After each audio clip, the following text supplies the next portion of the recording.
How's it going? My name is Matt and welcome back to Matt's Crypto. Today, I have a very special video for you guys. This is the complete NFT guide. This is going to be geared towards beginners, but if you have a little bit of knowledge in the space, this video also will explain a lot of other things to you that you may want to know, so definitely stick around. We're going to go over what an NFT is, how NFTs work, why they have value, why people buy NFTs, how to buy an NFT and flip it for a profit, how to sell NFTs for big profits, and even how to make your own NFT. I'm going to include chapter markers in this video down below, so if you want to skip ahead to a section that you really want to know about, you can go and see where that section is. Before we dive into all of this, please go ahead and give the video a big old thumbs up because I put a lot of time and research into this video to make it as good as possible for you guys to make some money. And make sure you definitely go ahead and subscribe to the channel, turn on bell notifications so you don't miss any new money-making opportunities with the videos we're posting.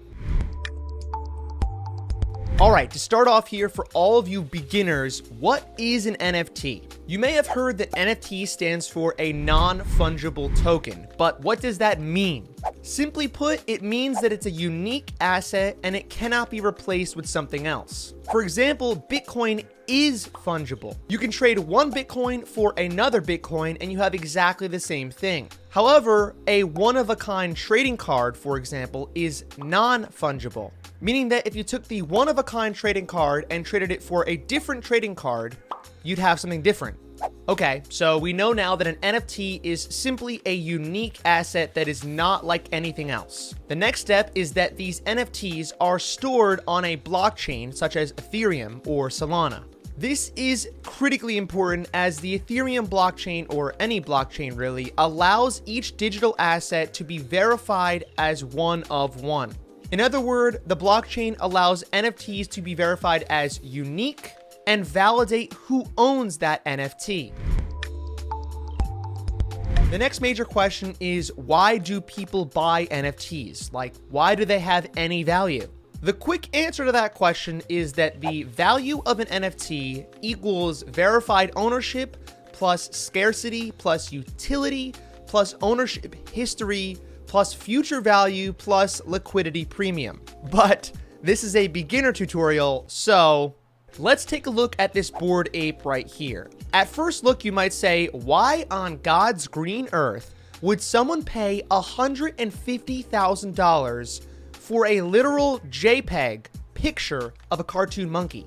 Couldn't you just right click and save that picture on your computer and then share it and post it on Facebook or wherever you wanted to? Yes, you can. However, the key difference is that you do not own the picture of the monkey. Verified ownership is one reason NFTs are such a groundbreaking phenomenon. To put it in terms that might be easier to understand, if you had a painting of this same picture of this monkey, you would know that you own it because, well, it's in a picture frame hanging inside your house and you can say, hey, this is my picture. It's in my house. I own it. But on the internet, it's very difficult to show that you own something like the original version of this picture. Like we just said, anyone can right-click, save, and reshare that photo, even though they don't own it. So, verified ownership via the blockchain is one of the main reasons that people buy NFTs. Owning this Bored Ape NFT that's worth over 30 Ethereum, or like we said, $150,000 is, well, a flex. It's a status symbol of wealth and culture, and you can prove that you own it easily via the blockchain. But that's not the only reason NFTs have value. Obviously, a flex is one small portion of it. The next reason that people do buy NFTs is because they are scarce. There are only 10,000 of these Bored Apes, and of those 10,000s, this one we are looking at is a verified one-of-one piece, meaning that there is no other JPEG that is verified on the blockchain that is exactly like this one. And we know this because each NFT has a unique token ID that's stored on the blockchain for everyone to see. The third reason that people buy NFTs is because of their utility. Now, there are dozens of ways an NFT can provide utility or use cases, but some of the most prominent utilities right now are, first, membership access, meaning that an NFT of a collection allows you exclusive access to social groups, events, parties, other NFT projects, or even free airdrops from the NFT project that have their own set of values. Utility number two, They can be used as game assets, and this is arguably the most prominent and biggest future potential of value for an NFT for utility right now. Some NFT projects are already setting the path for the future of gaming, and that they are releasing NFT characters that are playable in their games. This is very, very likely going to be the future of gaming. Think about Fortnite or COD or any other big video game and buying skins or characters in that game. You own those characters or those Fortnite skins, but you bought them with V-Bucks or COD points or whatever that game's currency is. And once you spend that money in-game, you can never get it back. Now with NFTs, you actually own those Fortnite skins or those Call of Duty characters or whatever it is. If you wanted to trade or sell that rare skin, you could do that for real world value. In this case, for example, if Fortnite skins, like this rare one right here, were able to be owned as an NFT, you could go and sell that NFT for Ethereum, which has real world value. And you can only do that because you own the in-game asset as an NFT, which is verified by the blockchain. Right now, if you own that same Fortnite skin, you could do nothing with it other than keep it on your account and leave it there forever if you don't decide to play anymore. I'll tell you something. I played Fortnite early on, and the amount of rare skins I have on my account is probably worth over $50,000 if each were an NFT. I would absolutely love the idea of being able to sell all my old Fortnite skins, some of them being super rare, to current players and actually get that money value back in my pocket. I firmly believe that at some point in the future, when the metaverse is mainstream, many of today's top gaming NFTs are going to be worth obscene amounts of money. The third utility case we're going to talk about today is DAOs. And a DAO is simply a decentralized autonomous organization. Maybe that's not simple after saying that out loud. But it basically just means an entity with no central leadership. Basically a group of people that make a decision together. Think of the 10,000 Bored Apes. If they had a DAO, and they don't currently, every Bored Ape in that group would be able to vote for things they want to implement for that project. With this ability allows for a lot more potential utility. For example, some NFT projects are creating their own cryptocurrencies in which NFTs in that collection earn their cryptocurrency every single day. Let's look at the CyberKongz NFT collection, for example, where each NFT in the collection earns 10 bananas, and the bananas are their cryptocurrency, per day. Currently, each banana is worth around $45. So each day, every Genesis or original NFT in that collection earns about $450 worth of banana crypto coins. Those NFT holders get those sent to their wallet every single day, and they can either hold those or sell those for immediate value. So if you just held the NFT and sold all of the coins as soon as you got them, you'd make somewhere in the ballpark of $165,000 in 1 year. This is just one way that these DAOs and NFT collections can add instant, recognizable value for NFT holders. Whew. All right, that was a lot, and we've only covered 3 reasons that NFTs have values and why people buy them. But I'm not going to go over every single reason because we'd be here for an hour. And I think by now you get the idea that NFTs objectively do have at least some value. And before we move on to the last reason, I want to mention that I have a Patreon membership where I do all this legwork for you. I do all of the learning, researching, finding, and determining which projects are best and most likely to succeed for you in my Patreon membership. I take all of that research and I identify the projects that meet my criteria best and boil it down to an NFT calendar, an NFT buy list, and a bunch of other NFT tools that are just exclusively for my members. So if that's interesting to you and you want to join that community, there's a link down below to sign up. Okay, the last reason that people value NFTs is because of ownership history. Certain artists and owners in the NFT space have inherent value. For example, a major player in the scene is Beeple. He's one of the biggest artist names in all of the NFT scene and has sold some of his pieces for over $50 million. A large part of the reason that those artwork pieces have so much value is simply because Beeple's name is attached to it. It's similar to a Picasso painting or a Van Gogh. You know that those pieces have a ton of value because of the artist that made them. In a similar way, certain NFT founders, collectors, and artists have a lot of clout and inherent value that they bring to the projects they're a part of. All right, that is all of the reasons why NFTs have value. If you are still with me and you want to help this community grow, share the video, leave a like on it, help some other people find out about all the information I'm giving you guys today.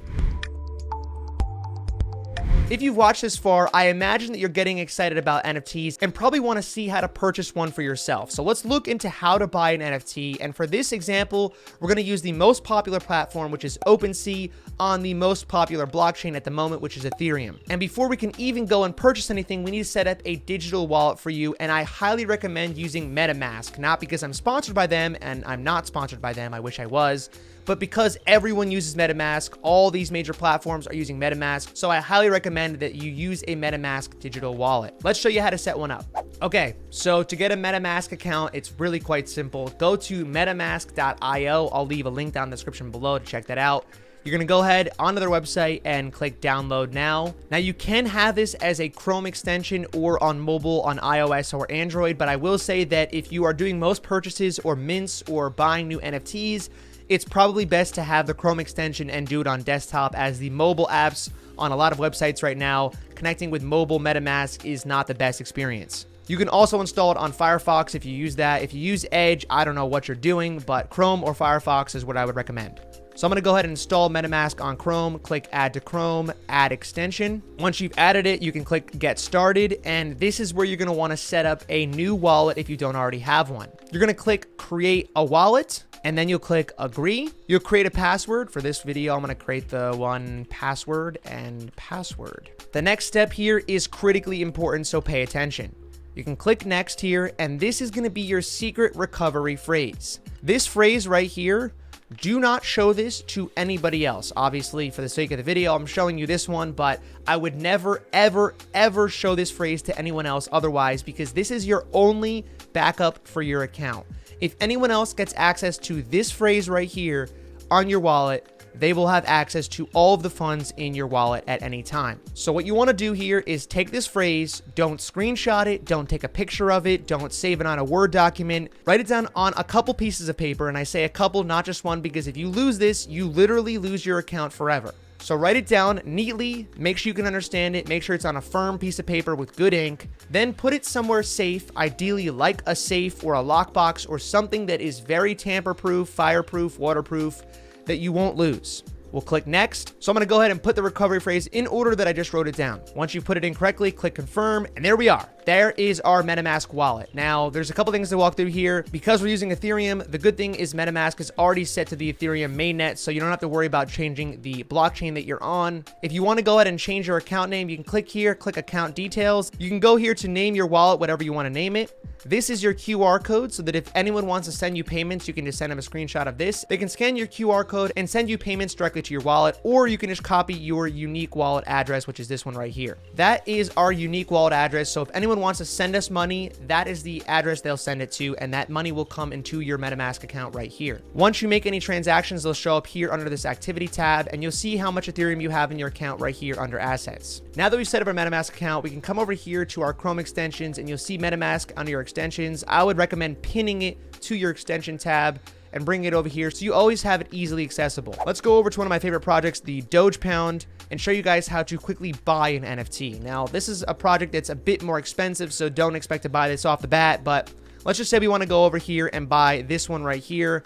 Looks pretty cool. You'll see this is the page on OpenSea that it looks like for pretty much NFT you're going to buy on the platform. Simply click buy now, and then you'll have to connect your MetaMask wallet to OpenSea. Once you click MetaMask, it'll open up this little window here, and make sure you have that wallet address that you just selected. If you set up multiple wallets, they'll all show up here, but the one we just created right here is selected. So we'll click next. Then we're going to click connect.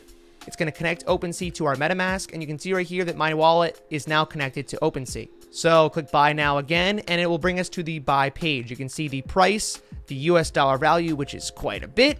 We'll show you the royalties, which is how much the collector is going to create when you sell this project later on. You're going to have to agree to OpenSea's terms, and if you have enough ETH in your account, you can click confirm checkout. Obviously, we have $0 in our account right now, so we're going to have to add funds, and you can add funds however you want to. Like I said before, if you want to just go on your exchange that you bought the Ethereum on and send to your MetaMask wallet, you simply go ahead and copy that unique wallet address and send it from your exchange to your MetaMask wallet. Now we know how to buy an NFT. Let's look at how to sell an NFT, and ideally for a profit. When it comes to selling NFTs, this is much more of a fine art, no pun intended. Here are some of my top tips and tricks for selling NFTs for a profit, and what tools you'll want to use to help you make good purchases so that you can sell for a higher price later. And really quick before we dive into that, as I mentioned earlier in the video, I have a Patreon membership that does all of the work in this video, all this learning and researching and determining the best projects, and puts it all into an NFT calendar that rates each project each month, showing you when they're going to mint, all the information about them. I have a buy list of projects I'm looking to buy and what price I'm looking to buy them at, and a bunch of other NFT tools that you can use to make your life so much easier in the NFT space. So if you want to save a ton of time and be part of a community of hundreds of other members that are helping each other find great projects and make big profits, definitely consider joining the Patreon. Links down below for that. I've opened up a few more spots for the top tier diamond hands, so if you do want to join at the top level, there's a few more spots open right now for you guys watching this video. Here are some easy tips and tricks to find great deals on NFT projects and help you flip them for a profit. Tip number 1, create a project review checklist. I have a 7-step process that I go through on each new project that I look at. If the project doesn't pass one of the 7 levels, then I completely ignore it and move on to the next project. My checklist goes like this. Number 1 is art. The uniqueness, the quality, and the style. Now, all this is kind of subjective, but you'll know crappy art when you see it. If the art does not look like it took more than 10 minutes to make each individual piece, it's probably a bad project. Number 2, the founders. Who are they? Are they anonymous, or are they revealing who they are? Do they have a good track record of success with other projects? To me, many times this is a make or break factor. Just look at things like 888 Genesis or Cryptodes that are backed by notable people in the scene. Those projects, although the art and just the tweet aren't anything special, the founders are the reason those projects are doing so well. Number 3, community. This is an obvious one and probably talked about way too much on NFT YouTube videos, but it's important to look at the project's Twitter engagement, make sure that there's actual people following this project. Number 4, marketing. Is the team good at marketing their project? Or is it getting seen by literally no one, at which point no one will buy into it and you'll be stuck holding a useless piece of NFT garbage? Number 5, the roadmap or the white paper. Does the project have a clear vision? Does it have milestones? And does it have a realistic roadmap? Number 6 is utility, and you can break this down into like a DAO or tokenomics and all different ways you can provide utility to a project. It could be a launch pad. The number 1 question to ask for a project's utility is, what is the value that's being provided day 1 after the project mints? And then what does it provide value-wise in 3 to 6 months? If you can't quickly identify reasons the project has value, it's probably not a good bet. And number 7 is scarcity/rarity. It's important to note that not all projects are created equal. Some have 100 items in the collection, 1,000, and some have 10,000, and that number difference makes a huge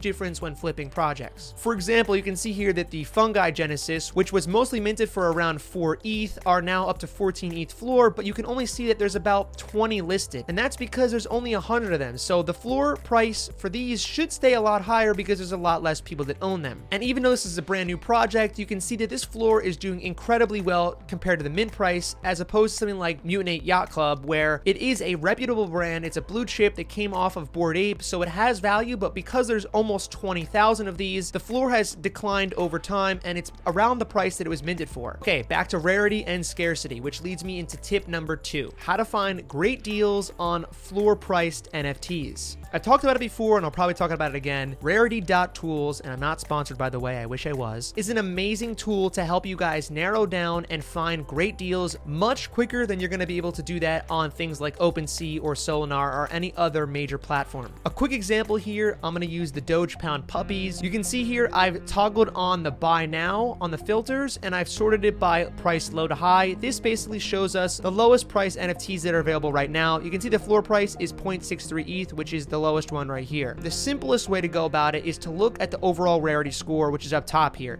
So this one's ranked 6,959th out of the 7,000 that exist. So it's a pretty low one, that's why it's on the floor. But if we scroll down a little bit and look for some deals here, all these are in the thousands, but this one is ranked 824th overall on rarity, which is only 0.17 ETH more expensive than the lowest floor priced puppy, but the rarity on this one is much lower. It's 824 overall, which puts it in the top 1,000. And the most likely reason for that is either the 9 trait count, which is pretty rare, and then the Viking helmet, which you can see here only has 115 of these that exist. If we go and look at that, it is by far the cheapest of the Viking helmet trait, and the next cheapest one is 0.18 ETH higher. You can see this one's actually better than all of these except for this one right here, which is listed at almost 5 ETH. So it's safe to say that this one is undervalued compared to other traits and compared to the overall rarity of it. That took us about 30 seconds to find that this is going to be a pretty good deal. Tip number 3, mint early and mint often. It may sound slightly obvious, but minting while avoiding major gas wars and major gas fees, especially on Ethereum, is easily the best way to have low risk and potentially very high reward on any project. Now, if you can't mint a project because you're not there or the gas fees are too high, immediately go and look at the project on the secondary market like OpenSea or Solinar. Some people will want to sell that project right away, and sometimes you can actually get a really good deal almost near mint price on the secondary market while avoiding all of those major gas and transaction fees. Tip number 4. This is going to sound extremely obvious, but I don't think a lot of people are doing it to the level they need to be. Follow big and successful NFT collectors on crypto Twitter. Follow people that own CryptoPunks, that own Bored Ape Yacht Club early on, that own Cool Cats early on, that own CyberKongs. This is the smart money that understands this scene better than anyone because they were buying it before anyone else was actually interested in it. So if you follow their moves, a lot of times you'll have very good success rate. Now that we're all set up to buy an NFT, let's look at some must-have tools to help us find great projects, identify when to buy into those projects, and then help us track them and figure out when is the best time to sell for a profit. Okay, so right here, the first tool is Rarity.tools. Rarity Tools is basically a site that ranks rarities of different NFT projects. So you can see right here, if you go to collections, you can search any project that you want to see, but these are all the top projects right now. CryptoPunks, Bored Ape Yacht Club, Mutant Apes. I love to go in the Doge Pound because it's one I'm heavily invested in. So if you go over to the Doge Pound, for example, you'll see the page for the collection right here. On the left side, you can go and search the ID of whatever your actual thing is. So for one of mine, it's 5815.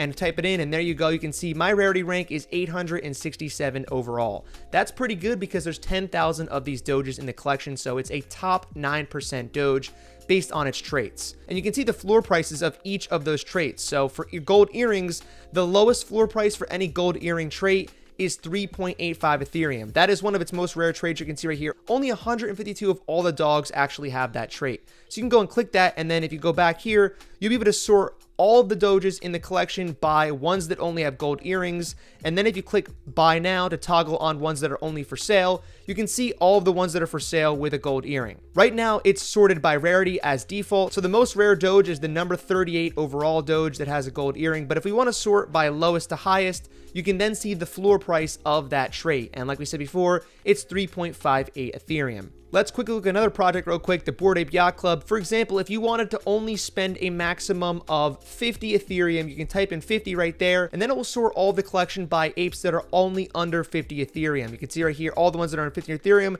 and since it's already defaulted to sort by rarity, we can see the most rare ape under 50 Ethereum is number 7,737, and its rank is 3,516th overall out of the 10,000 in the collection. In my opinion, the best way to use this website is to find great deals on NFTs you want to buy. So for example, here, I'm starting out, I'm going to go over to Cool Cat's collection because I want to buy a Cool Cat. So you can see right here, it's already ranked by rarity. And keep in mind, there are about 10,000 of these in this collection. The price floor overall, the lowest price right now is 7.7 Ethereum. So I'm going to go and click buy now to toggle that on. And then I'm going to sort low to high. And what I'm immediately going to see is the price floor, right? This is the lowest for sale Cool Cat on the market, 7.7 Ethereum, and there's a couple of these. There's 3 that are at 7.7. Then it goes to 7.8, 7.9, etc. But what I'm going to look for here is not the lowest price. I'm going to look for a good deal, meaning that I'm going to look for a Cool Cat that on the number up top here, which is their rarity rank, is a low rarity, but is also one of the lowest priced ones. That way I'm getting a better ranked rarity for a low price. Keep in mind, all these numbers on the bottom are just the IDs of each of these. These aren't the rarities. The rarities are on top. So you can see right here, this one's 7,000 ranked, 9,000 ranked, 9,000 ranked. This one's almost the bottom. 8,000, 7,000. These are all, very low ranked overall. But if we scroll down a little bit and keep looking, we can probably find one. You can see right here, this one's a 5,000 rank, so that's better, but it's still not that great. Anything in the middle of the pack or the top of the pack is always going to be floor material. But right here, we can see this one's 2753. So this one's in the top 30% of the rarities. However, it's a 9.45 Ethereum, so it is significantly higher, almost 2 Ethereum higher than the floor price. So right now, based on what I'm seeing here, this one's also a 2,900, but still, that's closer to the top 30%. I like to see a top 15% one before I really want to pull the trigger. And right now, all the ones listed over here are all pretty low on the rankings. So I would say that there's no good deals at the moment. However, sometimes you will find that there is a really good rarity rank score for one of the ones that's near the floor, and that's when you know you have a pretty good deal. This site does a bunch more stuff. If you want a specific trait and you know exactly what it is and you want to try to target that, you can narrow them all the way down by searching for it on here. This site is probably my favorite still as far as the rarity sites go. There's one more I'm going to show you in a second here, but rarity.tools to me is still number one. The other tool I'm going to show you guys is Rarity Ranks. Similar to Rarity Tools, on their website you can see the different collections that they have here, but the best thing I like this for is actually for their extension. If you go over here and click install, you can install the Chrome extension. All you do is click install, boom, done, and then it'll pop up right over here. So then when I go over to OpenSea and I search for the Doge Pound, for example, because we definitely know that it's on there, it will automatically show me the ranks right below on OpenSea. And if you're new to NFTs, this rank right here will not show on OpenSea regularly. You'll be able to see the dog ID, but you won't be able to tell its rank right away. So if we go ahead again and click floor price, it's around 2 Ethereum right now. We can easily, instead of having to go to Rarity Tools and do what we just did, we can just do it right on OpenSea now. So it makes OpenSea a lot easier to use as far as searching for good deals, and it's all done with a Chrome extension, which is really great for projects that are on the site. It's a new website and they're still improving it, so there's not a ton of projects on it just yet, but as more get added to it, I think it's really nice to have that Chrome extension so you can see it right on whatever platform you're looking at. The next tool is called Dune Analytics, and this is a tool that I use for analytic tracking of NFTs. Now, for things like crypto and stocks and other things, obviously you like to look at charts to see, highs, lows, support areas, technical analysis, do all kinds of different stuff on the charts to determine the price action of a particular crypto. But for NFTs, that's still relatively new, but Dune Analytics does a fantastic job of being able to track the important data that you want to see for NFTs. And trust me, it is important that you track the data. And I will say this, not a lot of people are going to want to spend the time to do this, but I think, and I've seen it happen before with my own experience, looking at projects and their analytics as opposed to just how the community is and how the art is, I think is really important to have some data-driven analysis to determine which projects you want to buy into. What I really like to use this site for is specific projects. So we're going to go to Bored Ape Yacht Club because it's one of the biggest ones. You can sort up here by interval of day, time, hour, whatever you want to do. But the most important thing on this site, I think for me particularly, is looking at the floor prices of each project. This is a good graph over time from April all the way till now, and you can see the average floor price each day of the Bored Ape Yacht Club. This to me is important. When you look at a project and you say, hey, this project may be 2 months old and its floor price is up really high right now, we'll see where the price has been in the past. Has it held sturdy? You can see Bored Ape Yacht Club has been holding a 40 Ethereum floor, give or take on the day, since middle of August. So several months now, it's been holding this 40 Ethereum price floor. To me, that's a sign of a good, stable project that has a strong community behind it. The collectors in the space really believe in the project, and it's not getting these massive pumps and dumps. We don't want to see any of that on projects we're buying in because it's very hard to predict where that price floor might be in the future. So this is a site that I like to look at. You can see all different kinds of data. You can see the top sales. You can see who owns the most of them, the floor prices over time, like I said before. You can see the volume. You can see all kinds of different data depending on which project it is. And then you can favorite all these different projects that you like to look at. So for me, I like to look at the Doge Pound one a lot. This one's a really clean looking dashboard, I think. You can see the amount of Doges that the top holder owns. So you can see how decentralized the project is. You can see the current floor, the average amount each person owns. I actually own 3, so I own higher than the average amount. And you can see right here the price floor action. To me, this project, I really like the price floor action of it because over time it's consistently going up. It's coming down now because it just released the launch pad for the JRNY crypto partnership right there. So it's going to come off of that price a little bit. But the important thing to me is it's trending upward over time. And it's very, very, very difficult to see this on a platform like OpenSea. It's almost impossible to find this analytic anywhere else and see it easily. So visualizing this data to me is really important. Okay, the next tool that I have here is back to Rarity Tools because they have an upcoming NFT sales. One of the biggest questions that people ask is, how do you find these projects? Well, the easiest way to do it to start is to find an NFT calendar. And there are a bunch of different sites. Like I said, Rarity Tools has an upcoming NFT section where you can go and see all of the NFT projects they have listed. Keep in mind, some of these are sponsored, some of these are paid. They charge people to put their projects on the site. So just know that some of these projects are actually paying for this kind of advertising, and Rarity Tools isn't always picking the best projects. They're picking people that pay them sometimes. So keep that in mind. Another one is nextdrop.is. You can see all these here. Kind of sloppy website, to be honest with you, but you can see some of the projects have going on here. NFTcalendar.io is another one. But the best one that I found so far is NFT Go. It's pretty much in beta at the moment, but if you go to their NFT drop section and click learn more, you can see that theirs is the cleanest looking site I've found so far. It's got the project name, it's got the price, total date, and you can actually see all of their links right here. You can even go to their mint site right here, and it's quick and easy to see all the different places you can go, all the different projects that are available, and how much longer until they're actually launching. I think this is by far the cleanest site I've seen so far. You can sort by day. It's all in one spot, easy to analyze very quickly and check out.